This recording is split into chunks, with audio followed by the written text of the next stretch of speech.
मूलनायक श्री पार्श्वनाथ भगवान की जय। आचार्य भगवंत श्री अम्मा स्वामी महाराज की जय। आचार्य भगवंत श्री पूज्यपाद महाराज की जय। चारित्र चक्रवर्ती आचार्य शांत सागर जी महाराज की जय। परम पूज्य मम दीक्षा गुरुवर्य आचार्य अभिनंदन सागर जी महाराज की जय। द्वादशांग जिनवाणी माता की जय।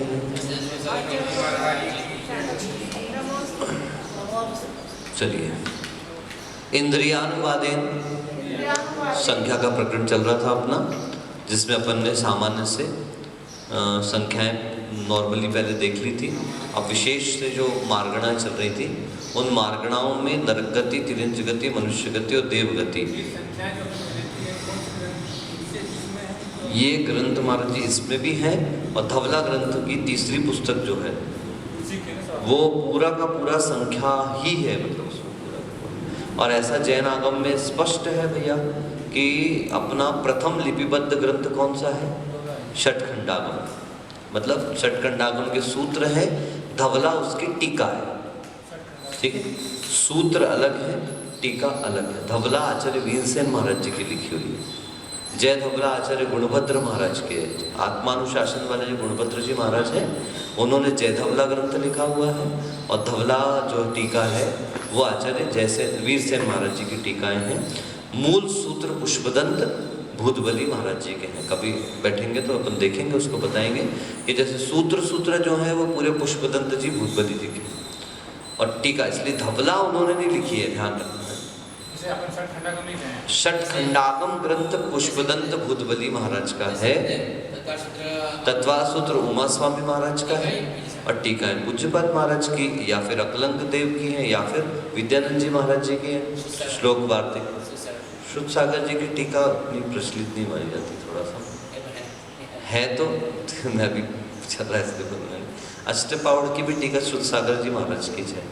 और थोड़ा सा कई ऐसे प्रकरण कहीं पर मिल जाते हैं जिन प्रकरणों से थोड़ा सा ऐसी स्थिति बनती है कि वो विरोध में जाते हुए दिखते हैं। इस कारण से बहुत सारे ऐसे प्रकरणों को अपन को गौण करना पड़ता है। इस कारण प्रमुख रूप से उनका नाम अपन लेते हुए चलते हैं जिन्होंने बिल्कुल आगमानुकूल व्यवस्था रखी है। जैसे अपन समय सार पढ़ रहे हैं तो उसकी जो टीका अमृतचंद महाराज जी की टीका बहुत शानदार है। अध्यात्म मार्गी के लिए, अध्यात्म को बहुत अच्छे समझने वाले व्यक्ति के लिए बहुत अच्छी है। लेकिन जब एक नौ सीखिया उस रास्ते पर घुसता है तो वो तो अमृतचंद को पढ़ने के बाद तो व्रत छोड़ देगा वो तो। ऐसे समय में जयसेन महाराज जी की जो टीका है वो निश्चय व्यवहार के संतुलन के साथ अपन को लेकर के चलती है। और ऐसे लगभग सभी ग्रंथों पर समय सार, प्रवचन सार, नियम सार आदि पर दोनों आचार्यों की बराबर टीका उपलब्ध होती है। जयसेन महाराज ने अमृतचंद महाराज जी के बाद, और अमृतचंद जी का तो एक और महान कार्य है, समय सार ग्रंथ को उन्होंने अपनी भाषा में, अपने सारभूत संस्कृत भाषा में, समय सार प्राकृत में है, उन्होंने समय सार कलश के रूप में रख दिया अपने सामने। किसके रूप में? नाम सुना कि नहीं सुना? समय सार कलशा, समय सार कलश कहा जाता है। ये हम आपको गाथा नहीं सुनाते? भेद विज्ञानतः सिद्धा सिद्धा ये किल केचन नमः समय साराय स्वानुभूत्या चकास्ते चित स्वभावाय भावाय सर्व भावांतरक्षरे। ये सब समय सार कलशा की ही श्लोक हैं और बहुत जबरदस्त उन्होंने समय सार कलश को अपने सामने प्रस्तुत किया। अध्यात्म गीता, आचार्य विद्यासागर जी महाराज कहते थे इसको अध्यात्म गीता। ऐसे समय सार कलश को गुरुदेव कहा करते थे। उन्होंने इसका अनुवाद भी पूरा किया, बहुत कुछ है और बहुत शानदार शानदार हिंदी अनुवाद है। एक्चुअली क्या है, अपन देख ही नहीं पा रहे हैं। वास्तविकता यह है कि जिन शासन का भंडार इतना विशाल है, अभी आपने दिखाया ना पूज्य सागर जी ने मुझे उस दिन अभिषेक की पुस्तक, कितने सारे आचार्यों के अभिषेक पाठ, उनके टीका तक के अपने पास उपलब्ध है, पर किसी का ध्यान ही नहीं है उनकी तरफ। उपलब्ध नहीं है ना, कहीं कहीं किसी भंडार में कहीं हो जाए, अपन ध्यान देते नहीं है तो अपन को उपलब्धता उनकी हो नहीं पाती। चलिए, तो इस प्रकार से अपनी संख्या मार्गना चल रही थी। और धवला ग्रंथ की तीसरी पुस्तक है ना, षटखंडागम मतलब 6 भाग, लेकिन उसकी धवला टीका जो उसके 16 भाग हो जाते हैं। ऐसे ही 16 भाग किसके हो जाते हैं? जय धवला के हो जाते हैं। 7 भाग महाबंध के हो जाते हैं। ऐसे करने पर 39 कुल जो हैं वो अपने पास महाग्रंथ अपन को प्राप्त होते हैं, जो अपने लिए सर्वप्रथम लिपिबद्ध हुए थे। तो षटखंडागम के सूत्र सर्वप्रथम लिपिबद्ध हुए, उसके बाद छह खंड आगम, खट खंडागम, क्षह खंड में जो आगम जीव अनुयोग द्वार है, वेदना और सत्कर्म प्रवृत्त अधिकार है और चूलिका है, इस प्रकार से कुल मिला के 6 अधिकार उसके बताए हुए हैं। तो इस प्रकार से सारे उसको डिवाइड किया गया वीरसेन महाराज जी के माध्यम से, ठीक है ना। पुष्पदंत जी, भूतबली जी मूल करता है, उसके टीका करता आचार्य वीरसेन महाराज, और पश्चात में जय धवला की टीका करता कौन हो गए आपके गुणभद्र जी महाराज, जो आत्मानुशासन को लिखने वाले महाराज हैं। कितने महान आचार्य भी, अपन तो सोच सोच के रह जाते हैं। उन ग्रंथों को देखें तो अपन अपनी बुद्धि पे वो होने लगता है कि अपन किताब देख के डर जाते हैं। उन लोगों ने कितना आता होगा तब इतना सा लिखा है, क्या कितना आता होगा तब इतना सा लिखा है, और हम लोग सुनने से देखकर कितना समझ के घबरा जाते हैं उसको कि कितना क्या कहते ना, क्या है बोलिए मेरे साथ,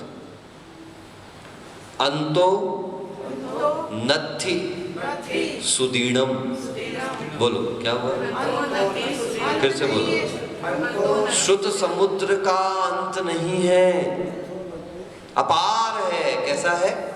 दूसरे इसका एक और पाठांतर में, पारो नत्थि सुदीर्णम, शुद्ध समुद्र का कोई पार ही नहीं है। कालो थू वयम च तुम में आ, और हम, मैं कहां से आ गया, वयम वयम वयम, अहम आवाम वयम, अहम मतलब मैं, आवाम मतलब हम दोनों, और वयम हम सब। कितने महान आचार्य, हम सब दुर्बुद्धि कह रहे, तुम सब नहीं कह रहे। हम सब की जल्दी जल्दी देखो, जरा जरा से, अभी कोई जरा यहाँ से पीछे से निकल जाए, अपन उसको वहां से वहां तक जाते देख लेंगे, होगा कि नहीं होगा बोलो। आपके साथ भी मेरे साथ भी है, क्यों मैं प्रभावित हो रहा हूँ, क्यों डांट पड़ रही है आपको, क्योंकि मैं प्रभावित हो जा रहा हूँ। मुझे भी पढ़ाना चाहिए, जिसको पढ़ना तो पढ़े, नहीं पढ़ना तो नहीं पढ़े, पर फिर भी अपन लगे, मतलब वयम च दुर्मेधा, अपन सब दुर्बुद्धि वाले, बहुत जल्दी अपना मन तुरंत इधर वाले में, उधर वाले में, यहाँ वाले में, वहां वाले में चला जाता है। इसलिए नीचे कह रहे हैं तम, बोलो नवरी शिक्षितव्वम, इसलिए भैया उत्ता सीख लो। क्या सीख लो? जम जर मरणम खयम पुणई, जो जन्म जरा मृत्यु का विनाश कर दे, उतना ही सीख लो, तो अपने आप में जीवन में बहुत कुछ है। तो महाराज जी ठीक है, अब जाके कमरे में बैठ जा रहे हैं, हमको तो पता चल गया, पीछे ले लो, आरिका बन गए, मुनि बन गए, आचार्य बन गए, उपाध्याय बन गए, अब क्या टेंशन लेना, बैठ जाओ। तो आचार्य कहते सुनो भैया, अपना मन कैसा है, वयम च दुर्मेधा, ये कह रहे ना, खुद ही ने स्वीकार किया, हम दुर्बुद्धि वाले, इसलिए पूरे समय अपने आप को शुद्ध समुद्र में लगा, आकुलता नहीं करना, पर शुद्ध समुद्र में लगा करके रखो, हर समय इसमें लगा करके रखो, क्योंकि मन वानर के समान चंचल है। इतनी क्या जरूरत थी? इष्टोपदेश ग्रंथ लिखा ना पूज्यपाद जी ने, सारा ग्रंथ लिखने के बाद अंत में क्या कह दिया, जीवोन्यः पुद्गलश्चान्यः इत्यसौ तत्व संग्रहः यदन्यदुच्यते किंचित सोस्तु तस्यैव विस्तरः। जीव जुदा, पुद्गल जुदा, यही तत्व का सार, बाकी जो कुछ कह दिया सो ताको विस्तार। सब जानने के बाद भी कह रहे अब सुन लो, इतने में ज्यादा दिमाग नहीं समझ में आया तो समझ लो जीव अलग है, पुद्गल अलग है, यही तत्व का सार है, और जितना सब कहा जा रहा है वो उसका विस्तार है। फिर क्यों कह दिया इतना सारा? भैया चंचल चित्त है, अब भी स्वाध्याय छूटेगा तो अपन ही लोग चर्चा करने बैठ जाएंगे, उस चौके में कौन गया था, उस नंबर पे कौन गया था, आज मेरे उनके 2 बार आहार हो गए, मेरे को डबल आहार करने जाना पड़ा, ऐसा हो गया, वैसा हो गया, ये हो गया, वो हो गया, बता दो। और अभी स्वाध्याय में लगे तो किस में लग गए? अरे कोई शब्द घुस जाए, कोई भाव पकड़ में आ जाए, पता नहीं कौन सी परिणति हमारे जीवन का परिवर्तन कर दे। आचार्य श्री के संग में एक झुल्लक जी महाराज थे, जो आज वर्तमान में साउथ की तरफ है महाराज, ध्यान सागर जी, झुल्लक श्री ध्यान सागर जी महाराज मेडिकल के स्टूडेंट थे, बहुत मनोज्ञ, इतने सुंदर, यदि आप उनकी युवावस्था के फोटोग्राफ्स देख लें तो तब के हीरो नहीं लगते थे, इतने सुंदर वो लगते थे। अच्छा शरीर भी अच्छा, कदकाठी अच्छी, बहुत सुंदर, बहुत सुंदर। मड़िया जी में आचार्य महाराज का संघ विराजमान था और सामने मेडिकल कॉलेज था। 84 कुछ की बात है। और वो भेड़ाघाट गए थे। भेड़ाघाट जबलपुर में नर्मदा नदी का विशाल जलप्रपात है। भेड़ाघाट बहुत सुंदर जगह, हम लोग भी गए हैं, पहले गृहस्थ अवस्था में भी और बाद में साधु अवस्था में भी। वहाँ बहुत ध्यानवान करने के लिए आचार्य श्री के साथ गए। तो वो भेड़ाघाट में वो गए थे दर्शन करने, तो वहाँ पे शांतिनाथ भगवान की बड़ी प्राचीन प्रतिमा विराजमान, विशाल। तो कई मंदिरों के सामने से वो निकलते रहे थे, पांड्या ब्राह्मण परिवार से निकलते चले जा रहे थे। अचानक शांतिनाथ भगवान के मंदिर में किसी ने घंटी बजाई और इनकी नजर जिनालय के अंदर गई उस प्रतिमा के ऊपर। तो उन्होंने जब उस प्रतिमा को ध्यान से देखा, बाहर ही खड़े खड़े थोड़ा ठिठक गए और अंदर की तरफ आए। उन्होंने सोचा मैंने आज तक दुनिया में बहुत सारी प्रतिमाएं देखी हैं, ये मेरे जीवन की प्रथम प्रतिमा है जो कैसी है, ध्यान मग्न अविराम। इस प्रकार से उन्होंने देखा। उस प्रतिमा को देखकर वो बताते हैं ध्यान सागर जी, अपने आप मेरी आंखों से आंसू, क्योंकि भव्य जीव थे, पूर्व भवों का कहीं ना कहीं से निसर्गज जो है वो कहीं का अधिगमज था। तो आज यहाँ पर निसर्गज के रूप में सामने किसी संबोधन को नहीं प्राप्त किया, कुछ नहीं किया, प्रतिमा को देखकर आंसू। कहते जिनबिंब दर्शन यही तो है। हाँ, जिनबिंब दर्शन से उनको सम्यक्त उत्पन्न हो गया, ऐसी स्थिति हुई। बोधि की उत्पत्ति तो हुई, जब सम्यक्त तो जब पक्का होगा तब होगा, कम से कम प्रारंभिक आभास तो उनको हो गया।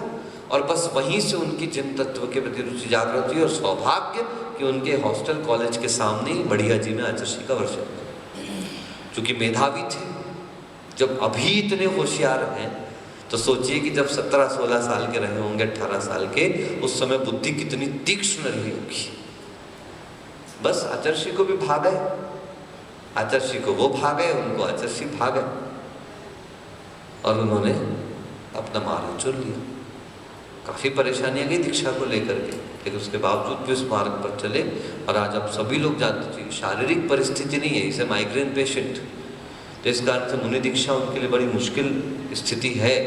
लेकिन फिर भी क्षुल्लक होने के बावजूद भी ज्ञान का जो उन्होंने क्षयोपशम प्राप्त किया, स्वयं मेधावी तो थे ही, लेकिन उसके बावजूद भी जो उन्होंने अपना विस्तार किया है अपनी बुद्धि का, अपन ने वहां पर देख लिया श्रवण बिल्कुल। यद्यपि हम तो पुराने परिचित है, सब कुछ है, लेकिन वहां पर हमने और विशेष रूप से उनके आगम के प्रमाणों की व्यवस्था देखी। मतलब हम आगम से निकाल किताब से रहे, मगर ये भी तो सामने वाले को पता होना चाहिए किस जगह पर है, किस ग्रंथ से आया, कौन से आचार्य का लिखा हुआ है, ये भी तो बुद्धि विवेक में आना चाहिए। मैं क्यों आपको तुरंत ग्रंथों के नाम याद दिलाता हूँ, ताकि अरे भाई ज्यादा ज्ञान नहीं भी हो तो भी इतना तो याद हो, वीरसेन महाराज जी की धवला है, गुणभद्र महाराज जी की जय धवला है, पुष्पवंत भूतबली जी का षटखंडागम है, धरसेन महाराज से उनके हाथ में आया। आज क्यों आपसे रक्षाबंधन कहा, क्योंकि रक्षाबंधन का मतलब महानतम जैन परंपरा का एक ऐसा ऐतिहासिक पल था। आज अकंपनाचार्य मुनिराज के ऊपर उपसर्ग आया था, तब विष्णु कुमार मुनिराज ने अपने पद की परवाह किए बिना, हो सकता है कि उनको भ्रष्ट कहे, जो जब कहेगा तब कहेगा, लोग क्या कहेंगे सोचते बैठे रहोगे तो धर्म नहीं बचा सकते। मुनीश्री तरुण सागर जी कहते थे दुनिया का सबसे बड़ा रोग, दुनिया का सबसे बड़ा रोग क्या कहेंगे लोग, ये सबसे सही नहीं, सबसे बड़ी समस्या है। और अपन लोगों ने यदि सोचा होता तो हम तो मुनि नहीं बन पा रहे थे। एक भैया ने तो हमसे कहा विवेकानंद बन के भी तो देश सेवा समाज सेवा की जा सकती है। मैंने कहा मैं समाज सेवा और देश सेवा के लिए महाराज नहीं बन रहा, क्योंकि हमको तो जैनाचार्य ने ऐसा मार्ग दिखाया है, हे ज्ञानी आत्म सेवा कर, समाज सेवा अपने आप हो जाएगी, क्योंकि तू समाज का कंटक मत बन जाना। देख लो क्या कहा, अगर आप समाज के कंटक नहीं हो तो आपसे बड़ा समाज का कोई दूसरा सेवक नहीं है। अगर आप राष्ट्र के विकास में बाधक नहीं हो तो आपसे बड़ा राष्ट्र का सेवक कोई दूसरा नहीं है। इसलिए तरुण सागर जी हमेशा कहते थे, आज पता नहीं क्यों उनकी बहुत याद आ रही है, सुबह से ही तरुण सागर जी वो देख लिया कि उनकी मिट्टी जा रही थी वो अयोध्या, उनकी समाधि स्थल की, तो वही मेरे दिमाग में आज घूम रहे थे। तो हाँ, तपोभूमि से भी गया है, उज्जैन से। तो इसलिए वो हमेशा एक ही बात कहते थे कि संत हिंट से और सैनिक हंटर से। क्या? संत हिंट से लाइन पर लाता है और सैनिक हंटर से लाइन पर लाता है। ये हिंट और हंटर दोनों के प्रमुख उपाय हैं जो सामने वाले को गलत रास्ते पर जाने से रोक सकते हैं। तो वो हंटर से कर रहा है, पर संत भी हिंट से तो कर ही रहा है। जागृत करने का काम, सचेत करने का काम अपना काम है। अपन तो गोरखा होता है ना, गोरखा, जागते रहो डंडाते रहो। जिसको मानना है तो माने और जिसको नहीं मान। अब वो रात के 12 बजे क्या जागते रहो, कर सोने का टाइम है। तो वो ये कहना चाह रहा है एक्चुअली तुम नींद में तो सो, लेकिन ऐसे मत सो जाना कि तुम खो जाओ। इसलिए आचार्य ने कहा वयम च तुम्हें, हाँ हम तो दुर्बुद्धि वाले हैं, इसलिए अपना मन कहाँ लगाओ? इस स्वाध्याय में लगाओ। यद्यपि याद नहीं रहने वाला महाराज संख्या, किसने कहा याद करना है? जानकारी में तो आई। क्या जानकारी में आई बोलो? कितने कितने गुण स्थान की कितनी संख्या गिनी थी? है स्मृति में? मिथ्यात्व गुण स्थान अनंता अनंता, साधन 52 करोड़। फिर उसके बाद सम्यक मिथ्यात्व नहीं, उसके डबल करो, 52 करोड़ के डबल करो, 104 करोड़। चतुर्थ गुण स्थान के 70 करोड़ है ना, 70 ना। पांचवें गुण स्थान के 13 करोड़, छठवें गुण स्थान के 5 करोड़ कुछ कुछ कुछ कुछ डैश डैश डैश, और सातवें गुण स्थान के उसके आधे 2 करोड़ 91 लाख ऐसा कुछ था। हाँ ऐसा, ठीक है ना। आज कम से कम एटलीस्ट इतने भी अपने दिमाग में तो आ गया। अचानक से कोई आपसे पूछ बैठता, अपन को तो पता ही नहीं था। अब कम से कम इतनी तो बैठ गई, 52 करोड़, 104 करोड़, 70 करोड़, 13 करोड़, 5 करोड़ में, 6 करोड़ में कुछ कम, और उधर हो गई 3 करोड़ में कुछ कम। ऐसी संख्या अपनी इनकी सामान्य से निकल आती गुण स्थानों की अपेक्षा से। ठीक है, तो अपनी ऐसे ज्ञान तो बढ़ता ही बढ़ता है भैया जी। जय धवला 16, धवला 16 महाबंध के साथ। महाबंध भी नहीं, किसके ऊपर लिखा हुआ है महाबंध? आचार्य भगवंत, शायद गुणभद्र जी का देखना पड़ेगा, उनका नाम और देख लेंगे अपन। तो ऐसे महान महान है भैया, इतने महाबंध तो और खतरनाक है भैया। किताब देख के ऐसा लगता है कि अच्छा ऐसा भी कुछ है क्या। मतलब जैन सिद्धांत कितना प्रौढ़ है ये समझे मतलब। चलिए थोड़ा देख लें। इंद्रियानुवादेन एकेंद्रिय, क्या लिखा? एकेंद्रिय, विसर्ग का लोप हुआ है भैया। मिथ्या दृष्टय अनंतानंताः, एकेंद्रियों में जो मिथ्या दृष्टि है वो अनंतानंत है। द्विन्द्रियाः त्रिन्द्रियाश चतुरिन्द्रियाः असंख्येयाः श्रेण्यः प्रतर असंख्येय भाग प्रमिताः। मैं उस दिन थोड़ा सा चूक गया, मुझे से लग रहा है। 7 राजू प्रमाण चौड़ी और 1 रज्जू, 7 राजू प्रमाण लंबी और 1 राजू प्रमाण चौड़ी, इस प्रकार की ये जो लाइन पंक्ति होती उसको कहते हैं जगत श्रेणी। क्या कहते हैं? जगत श्रेणी। और उसके वर्ग को कहते हैं प्रतर, कहते हैं जगत प्रतर। ठीक है ना। अब इसमें नीचे 7 राजू है, उससे फिर नीचे के ऊपर ऊपर कम होती चल जाएगी, 1 राजू हो जाएगा, फिर वापस 5 राजू पे आएगी। तो जहाँ जहाँ जितने जितने राजू उसको जगत श्रेणी अपन कह देंगे। ठीक है ना। एक्चुअली बाहर भी है श्रेणियाँ ऐसी, लेकिन बाहर तो आकाश द्रव्य अकेला है, इस कारण उससे कोई लेना देना अपना है नहीं। यहाँ आकाश द्रव्य के अलावा अन्य द्रव्य भी है, तो वहाँ पर अपना गमन आगमन होता है। तो श्रेणी मतलब 7 राजू की लंबाई और 1 राजू की मोटाई, ऐसे वाली जो हो गई वो क्या हो गई आपकी जगत श्रेणी। और उसके वर्ग को अपन क्या कह देते हैं? जगत प्रतर कह देते हैं। जैसे सामान्य से मैं आपको बताना चाह देता हूँ, देख लीजिए। ये देखिए, ये आपकी जगत श्रेणी होगी। क्या होगी बोलिए? पीछे तक लेना है एक्चुअली अपन को, इस तरीके से लेना। ये ऐसा ना लेते। ये कितनी हो गई? 7 राजू की, और ये कितनी होगी?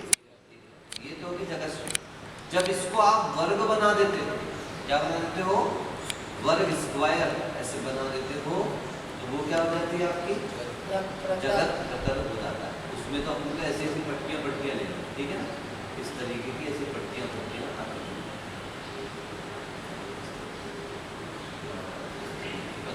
ठीक है ना। तो जगत श्रेणी और जगत प्रतर, ज्यादा कुछ नहीं आ रहा समझ में, इतना ही रखे। 7 राजू प्रमाण लंबी और 1 राजू की चौड़ी, इस प्रकार की क्या कहलाती है, जिसमें 2 ही दिशाएं दे रहे, 2 डायमेंशन जगत श्रेणी, और जब उसका वर्ग करके उसको 3 डायमेंशन में ले रहे हैं तो वो क्या बन जाएगी, जगत प्रतर बन जाएगा। तो जगत श्रेणी के वर्ग को क्या कहा जाता है, जगत प्रतर कहा जाता है। आइए देखें, 2 इंद्री, 3 इंद्री, 4 इंद्री असंख्यात श्रेणियों में प्रतर के असंख्यात भाग प्रमाण है। क्यों भाई, क्योंकि देखो पूरे लोक में कौन से तिर्यंश फैले हुए हैं, एक इंद्री, इसलिए एक इंद्री तिर्यंश को कितना बता दिया, अनंत अनंत। अब 2 इंद्री कहाँ रहते हैं बोलो, 3 इंद्री कहाँ रहते हैं, 4 इंद्री का, पहली शर्त त्रसनाड़ी, दूसरी शर्त मध्यलोक है, मध्यलोक से कहीं बाहर ऊपर नीचे आगे पीछे जाना ही नहीं उनको, तो उनकी व्यवस्था तो यहीं पर। इस कारण से क्या बता दिया, जगत श्रेणी के, जगत श्रेणी में जो प्रतर है, असंख्यात जगत श्रेणियों में प्रतर के असंख्यात भाग प्रमाण, ये उसकी संख्या।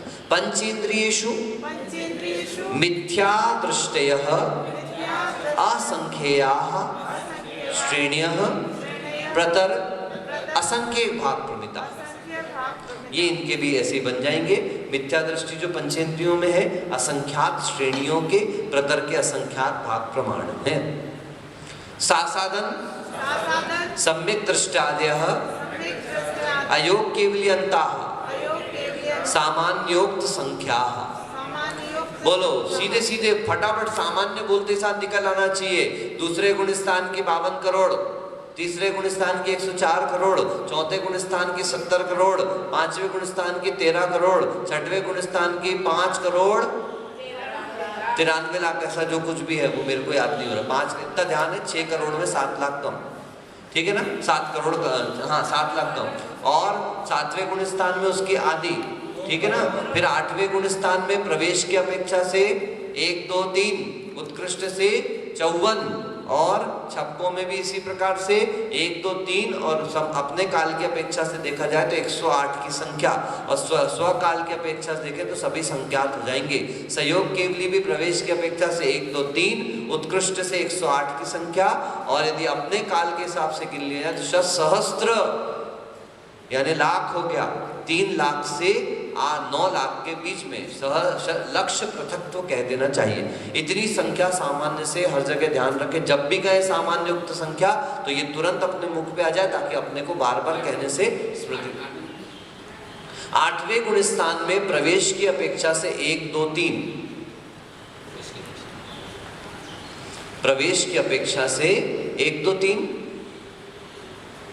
उत्कृष्ट से 54, प्रवेश की अपेक्षा से, जघन्य से 1 2 3, उत्कृष्ट से 54, और अपने काल में मतलब जिस काल में वो जीव के अपन जिस समय अपन गिन रहे हैं ना, उस काल में यदि समुदाय रूप में देखा जाए तो संख्यात, स्वकाल से समुदित करने पर, स्वकाल समुदित करने पर संख्यात। स्वकाल समुदित करने का मतलब क्या हुआ, इस समय की चर्चा चल रही, इस समय में कितने हैं 8वें गुण स्थान में उपशमक, तो संख्यात। प्रवेश की अपेक्षा से बता दिया 2 3 4, पर और भी तो फिर प्रवेश करेंगे, फिर प्रवेश करेंगे।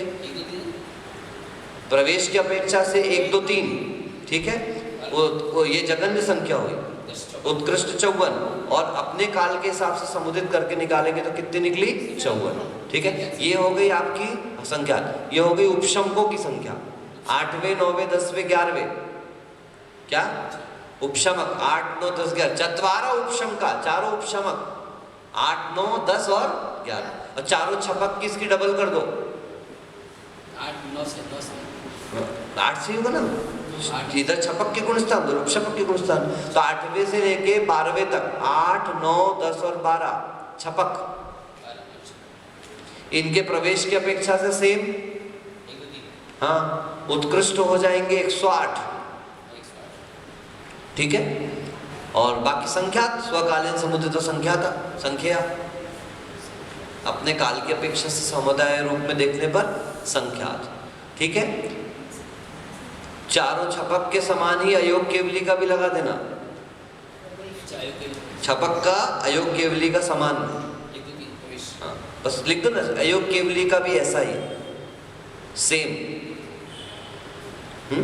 और सहयोग केवली का क्या करना है, वो भी है तो छपक के समान ही।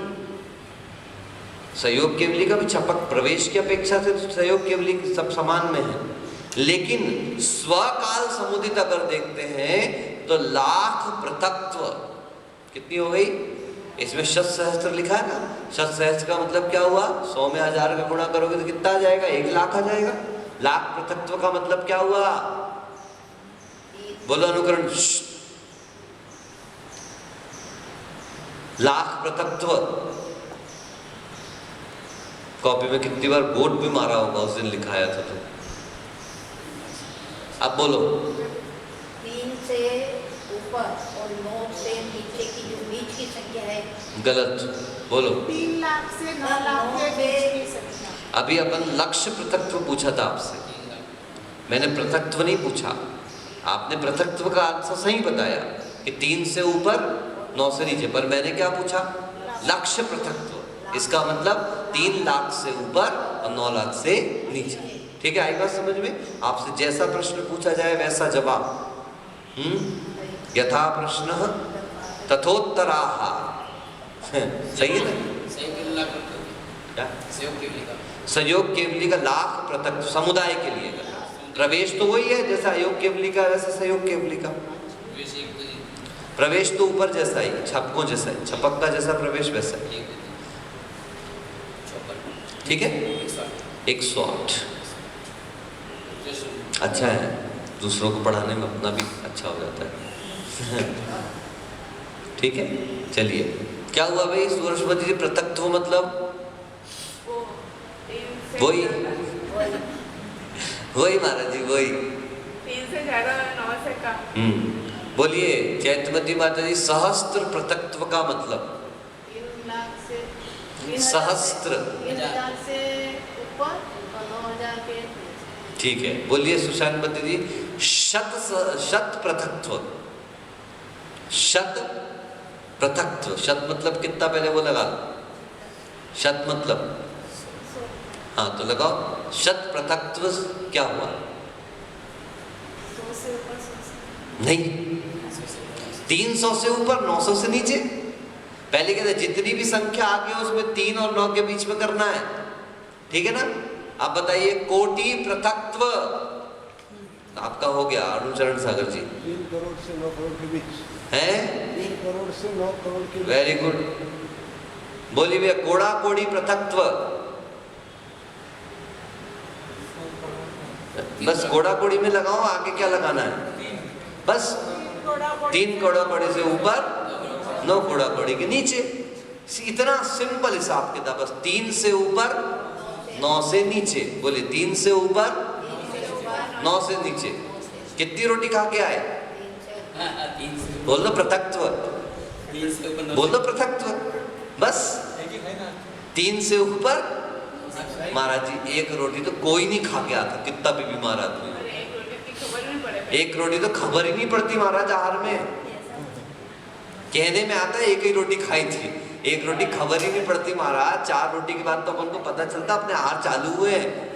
क्या बाबा जी सही कह रहा हूँ कि नहीं कह रहा हूँ, मैं तो खुद अपनी बोल रहा हूँ, 4 रोटी तक तो पता ही नहीं चलता कि आहार चालू हुए हैं करके, भूखे प्यासे तो गृहस्थ थोड़ी ना कि 3 रोटी में आहार खत्म हो गया, अपने तो ऊँट के मुंह में जीरा है, 3-4 रोटी तो क्या होती है। हाँ, डबल रोटी, रोटी की बात आई तो याद आ जाती है, रोटी आत्री से बनावे हैं। पहले माता जी, पहले पुरुष नहीं पैदा होते थे, पहले महापुरुष पैदा होते थे। अब आजकल के हम जैसे सामान्य पुरुष पैदा होते हैं, का पुरुष, इस चक्कर में हमको पतली पतली रोटी खानी पड़ती है। अगर मोटी रोटी खा ले बाद माता जी तो हमको मटके वाला कमंडल रखना पड़ेगा फिर 4 बार जाने के लिए ना। चलिए फिर संख्या पूछी जाएगी, कितने बार गए, पृथक्त्व 3 बार से ऊपर और 9 बार से नीचे। चलिए आगे देखते हैं। तो सासादन सम्यक दृष्टि से अयोग केवली के अंत तक इंद्रियानुवाद से कहा गया है पंचेंद्रियों में सामान्य उक्त संख्या। कायानुवादेन, देखो अब आप खुद लगा सकते हो। पृथ्वी कायिका, अप कायिका, तेजः कायिका, वायु कायिका, असंख्येय लोका, असंख्यात लोक प्रमाण। कौन कौन से? पृथ्वी, जल, अग्नि और वायु, बस 4। भाई फिर वनस्पति, वनस्पति तो अनंता। क्यों भैया? क्योंकि जितना भी है निगोद सब वनस्पति का एक तो है। इस कारण से दुनिया में सबसे ज्यादा अगर कोई जीव है तो कौन से? वनस्पति कायिक जीव हैं। अपने को दिमाग में बैठा लो, ये तो बैठ गई। पृथ्वी काय, जल काय, अग्नि काय, वायु काय, असंख्यात लोक प्रमाण है ना। अब ये लिस्ट बनाओ अच्छे से, आप दुनिया भर बनाते, अब ये वाली लिस्ट बनाओ अच्छे बढ़िया, तो मजा आए कुछ, तब समझू मैं आपकी योग्यता बढ़िया। और वनस्पति का एक जीव कितने होंगे? अनंतान, एक कायानुवाद से। ठीक है, आगे बढ़े। योगानु त्रस कायिक संख्या पंचेंद्रियवत, त्रस कायिकों की संख्या पंचेंद्रिय के समान है। यानी मिथ्या दृष्टि पंचेंद्रिय संबंधी श्रेणी के प्रतर के असंख्यात भाग प्रमाण है। सासादन सम्यक दृष्टि से अयोग केवली अंत तक सामान्य उक्त संख्या। फिर लगा दो 52 करोड़, 104 करोड़, 70 करोड़, 13 करोड़ और 5 crore 93 lakh dash dash dash dash dash है, 2 करोड़ 96 लाख आदि आदि आदि। 8वें 9वें 10वें 11वें उपशामक की अपेक्षा से, प्रवेश की अपेक्षा से 1 2 3 जगन्य और उत्कृष्ट 54 स्वकालीन समुदिता संख्या, अपने काल से समुदित करने पर संख्यात चारों प्रकार के छपक और अयोग केवली और सयोग केवली भी प्रवेश की अपेक्षा से 1 2 3 और उत्कृष्ट से 108 स्वकाल समुदित करने पर सहयोग केवली को छोड़कर सभी संख्यात। लेकिन सहयोग केवली कितने हो गए? लक्ष्य पृथक्त्व 3 लाख से ऊपर और 9 लाख से नीचे। आया ना, मजेदार है ना। पहले किताब देखने में कितनी घबराहट होती थी, याद नहीं रहेगा। मैं आपसे कह रहा हूं मूल तो याद रह जाए। आपको मार्गणा याद नहीं रहती विशेष, पर सामान्य तो गुणस्थान का तो याद रख सकते। आइए, योगानुवादेन मनोयोगिनो व्याक योगिनश्च, वाक वाक वाक योगिनश्च। ये क्या था? देखिए, वाक था। क्या था? वाक था। वाक से क्या बन गया? घोष के आने पर वाक बन गया। ठीक है ना। वाक योगिनश्च मिथ्या दृष्टयः। देखो, मन योगी और वचन योगी, पूरे मन योगी ले लिए, पूरे वचन योगी ले लिए। इनके मिथ्या दृष्टि जो है असंख्या श्रेणियां प्रतर असंख्य भाग प्रमिता। इनके मनोयोगी और वचन योगी जो है श्रेणी असंख्यात श्रेणियों के प्रतर के असंख्यात भाग प्रमाण है। काय योगिषु मिथ्या दृष्टयः अनंतानंताः।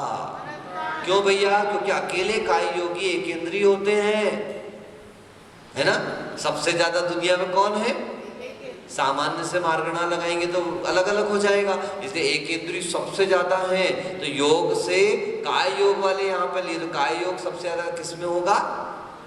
एकेंद्रियों के लिए काय योग बताया, क्योंकि उनके मन वचन योग होता ही नहीं है। इस अपेक्षा से यहाँ पर त्रियोगी नाम।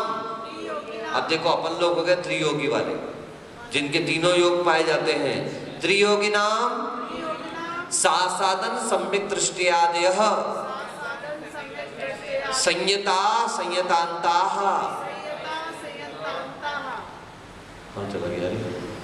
पल्योपम असंख्य भाग प्रमिताः। अब तीनों योगों के सहित वाले जो हैं उनमें सासादन सम्यक दृष्टि से लेकर के संयता संयत के अंत तक पल्योपम के असंख्यात भाग प्रमाण हैं। प्रमत्त संयतादयः सयोग केवलियन्ताः संख्याः। प्रमत्त संयतों की सहयोग केवली के अंत तक, प्रमत्त संयत से 6वें से 13वें गुण स्थान तक असंख्या संख्यात संख्या बताई है। अयोग केवलः सामान्योक्त संख्या, अयोग केवलियों की सामान्य संख्या प्रवेश की अपेक्षा से 1 2 3, उत्कृष्ट से 108, स्वकालीन समुद्रा संख्या अपने काल से संबंधित संख्यात हो गए हैं। वेदानु बस इतने रखे हुए, आज बहुत हो गया।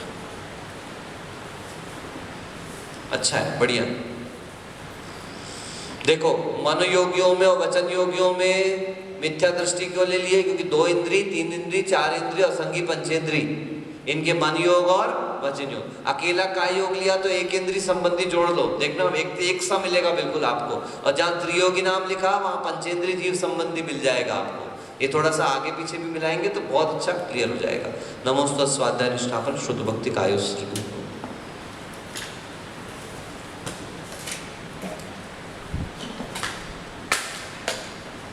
बेटा वो घड़ी खराब ही हो गई है, बार बार रुक रही, कोई मतलब नहीं उसको बार बार ठीक करने से। उसको अलग करके दूसरी ही लगा दो वहाँ पे, सेल नया डाल कर।